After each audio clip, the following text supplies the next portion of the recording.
అసెంబ్లీలో BRS MLA Jagadish Reddy మాట్లాడుతున్నారు. ఇప్పుడు లైవ్ ద్వారా చూద్దాం. నీకు బర్రె లేదా పాలెక్కడి అని చెప్పి ఆయన పెద్ద మనిషి అడిగింది అధ్యక్ష. అడిగితే నాకు 4 బర్రెలు ఉన్నాయి అన్నాడు అధ్యక్ష. ఈ 4 బర్రెలు ఎక్కడిదా, నీకు ఒకటి కూడా లేకపోయా, మా ఊరందరం చూస్తే 50 మంది ఉన్నాం, అందరూ కలిసి నీకు బర్రెలు లేవా ఎక్కడిదా అంటే, అధ్యక్ష పోయిన బర్రె దొరికితే, సచ్చింది బతికితే, పోయింది దొరికితే, మా అత్తగారు ఒకటి పెడితే నేను ఒకటి కొంటే నాకు 4 బర్రెలు ఉంటాయి, నాకెందుకు 4 బర్రెలు అన్నాడు. ఇది కూడా అట్లనే ఉంది అధ్యక్ష ఈ గవర్నర్ గారి ప్రసంగము. అంతకు మించి ఒక అక్షరం కూడా తేడా లేదు. ఎక్కడ ఇచ్చారు అధ్యక్ష? రైతులకు రుణమాఫీ చేసినారు, రైతు భరోసా ఇచ్చినారు, 12,000 రూపాయలు నా ఈడీఎస్ కార్మికులకు ఇచ్చినారు, 12,000 రూపాయలు నా ఆటో కార్మిక సోదరులకు ఇచ్చినారు, 2,500 రూపాయలు మా మహాలక్ష్మి అక్క జిల్లలకు ఇచ్చినారు, రైతులకు బోనస్ ఇచ్చినారు, తోం బంగారం ఇచ్చినారు. ఏది ఇచ్చిన అధ్యక్ష? నా విద్యార్థి సోదరులకు స్కూటీలు ఇచ్చినారు అధ్యక్ష. 2 లక్షల ఉద్యోగాలు ఇచ్చి సంతోషంగా పెట్టినారు. ఎక్కడిచ్చిన అధ్యక్ష? ఎక్కడిచ్చి అధ్యక్ష? అధ్యక్ష పచ్చ కామర్ల వారికి దేశమంతా పచ్చగా అన్నట్టు ఎన్ని సంక్షేమ కార్యక్రమాలు అమలవుతుంటే గవర్నర్ గారి ప్రసంగంలో అన్ని అచ్చు గుద్దినట్టు చెబితే వాళ్ళకి అర్థం కాకపోతే ఎట్లా అధ్యక్ష? ఆ స్కూల్లో చదువుతూ అట్లా ఉంటుంది అధ్యక్ష. ఈరోజు ఆ స్కూల్లో చదువుకుంటే అట్లా ఉంటుంది అధ్యక్ష అంటున్నా. ఈరోజు 21,000 కోట్ల రూపాయలు రైతులు రుణమాఫీ చేస్తే వాళ్ళ కన్నా కనిపించకపోతే ఎట్లా అధ్యక్ష? ఈరోజు ఆడ తల్లులు 149 కోట్ల ప్రయాణం చేస్తే వాళ్ళు కనిపించకపోతే ఎట్లా అధ్యక్ష? గృహజ్యోతి అధ్యక్ష 200 యూనిట్లు జగదీశ్వర్ రెడ్డి గారు ఊర్లో వెళ్ళాం అధ్యక్ష. పల్లెటూర్లలో 95% గృహజ్యోతి అమలవుతుంది అధ్యక్ష. 200 యూనిట్లు. మహాలక్ష్మి స్కీము 21,000 కోట్ల అధ్యక్ష. మొన్న మా బట్టి విక్రమార్ గారు అంతర్జాతీయ మహిళా దినోత్సవం చెప్పిండు. ఎన్ని కార్యక్రమాలు అమలవుతుంటే ఏదో 4 బర్రెల కథ చెప్పుకుంటూ పోతే ఇంకా మేమే ఉన్నామని చెప్పనుకుంటే ఎట్లా అధ్యక్ష? ఈరోజు వాళ్ళు ఊహాలోకంలో ఉన్నారు అధ్యక్ష. ఇంకా వాళ్ళు ఊహాలోకంలో ఉన్నారు, ఇంతకు చెప్పినట్టుగా ఊహాలోకంలో ఉన్నారు అధ్యక్ష. ఈ రోజు ఈ 15 మాసాల్లో ఈ ప్రభుత్వం అనేక చక్కటి సంక్షేమ కార్యక్రమాలను అమలు చేస్తున్నాం, ముందుకు పోతున్నాం. అదే గవర్నర్ గారి ప్రసంగంలో ఉంది అధ్యక్ష. గవర్నర్ గారికి గౌరవీయం చెప్పని కోరుతున్నాం అధ్యక్ష. ఈ సందర్భంగా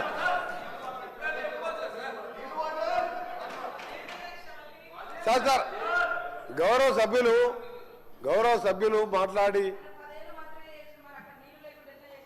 సీతక్క గౌరవ సభ్యులు వారు 2013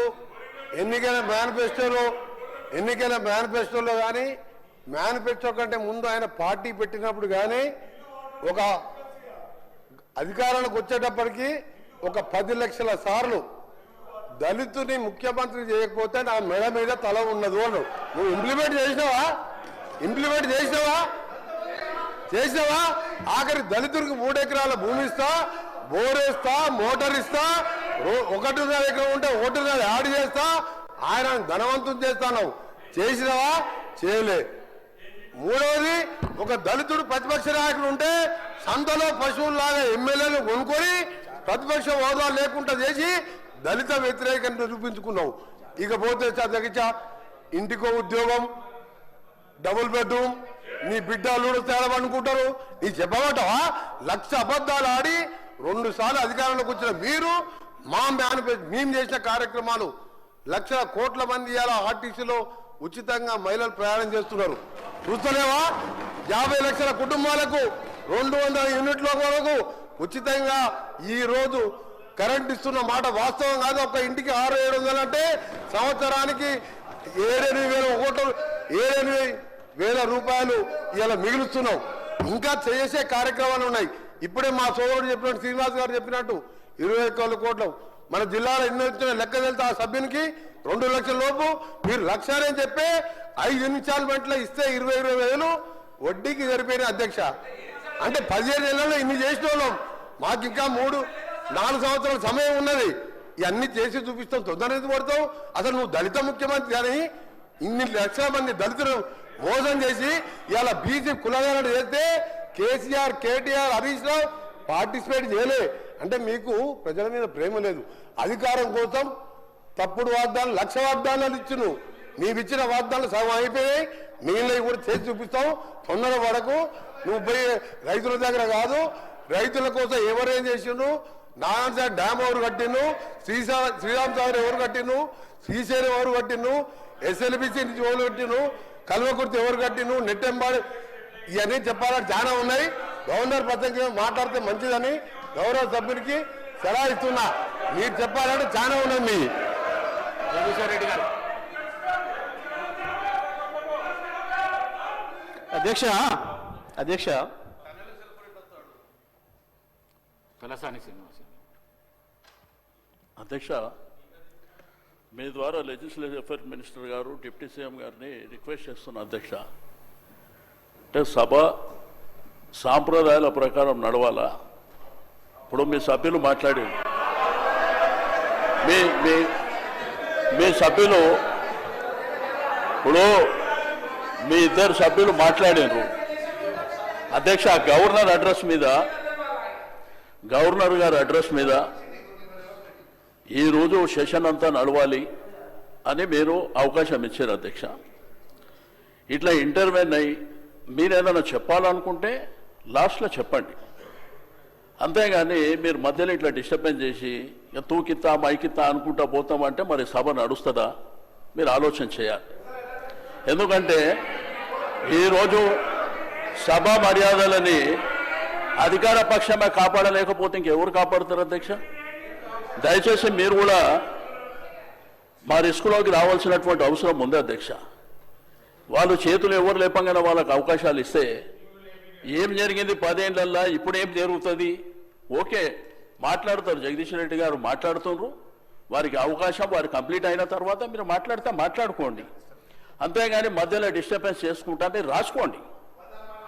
రాసుకొని వారు ఏమి మాట్లాడినో దాంట్లో మీరు రిప్లైలు ఇవ్వండి. అట్లా కాకుండా ప్రతిసారి మధ్యలో అంటే సభ నడవదు అధ్యక్ష. ఎందుకంటే మళ్ళీ వాళ్ళు మాట్లాడతారు, మళ్ళీ మేము మాట్లాడతామంటాము, మళ్ళీ మిగిలిన సభ్యులు మాట్లాడతామంటే అనవసరంగా సభ నడవదు అధ్యక్ష.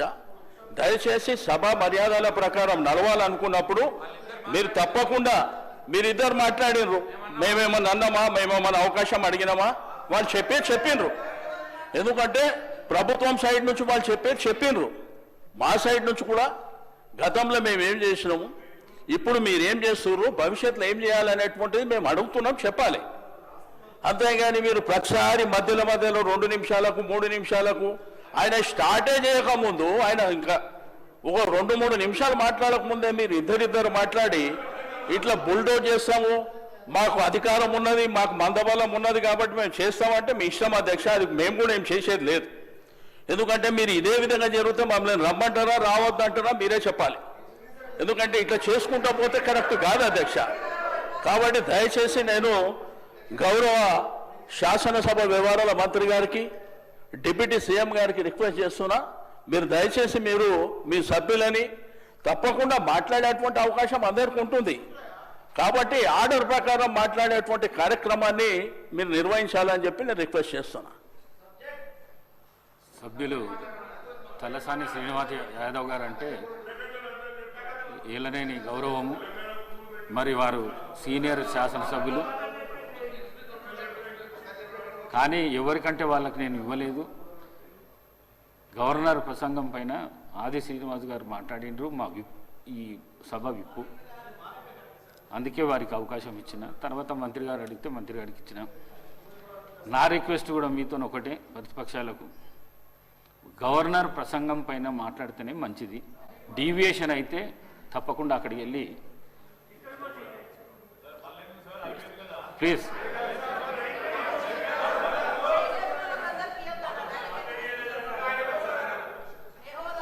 ఇప్పుడు మీరే చెప్పారు అధ్యక్ష, గవర్నర్ గారి అడ్రస్ మీదనే మాట్లాడాలని మీరు చెప్పారు.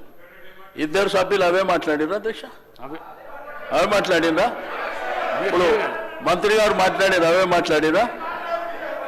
నేను అడిగేది ఏంటంటే, నేను ఏ సభ్యులకు అవకాశం ఇవ్వద్దని నేను అంటలేను అధ్యక్ష. మాకు అవకాశం వచ్చినప్పుడు మేము చెప్పిన తర్వాత మీకు అవకాశం ఉన్నది, మీరు తర్వాత మాట్లాడండి అంటున్నా. మధ్యలో వాళ్ళు మాట్లాడి మేము మాట్లాడి అనవసరంగా సభాసాయం వృధా అవుతుంది అధ్యక్ష. అది పద్ధతి కూడా కాదు. కాబట్టి దయచేసి నా రిక్వెస్ట్ అలా సభ్యుని చెప్పనివ్వండి.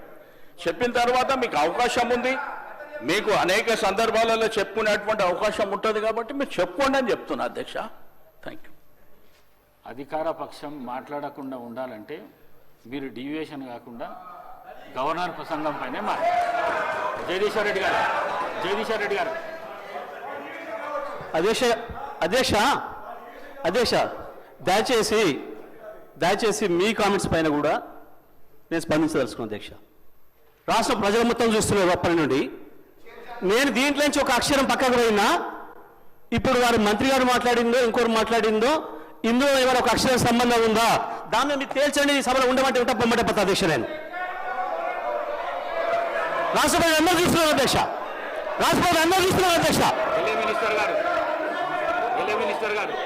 అధ్యక్ష, వారు గతంలో మంత్రిగా చేసిన వారు, అనుభవం ఉన్న వ్యక్తి జగదీశ్వర్ రెడ్డి గారు.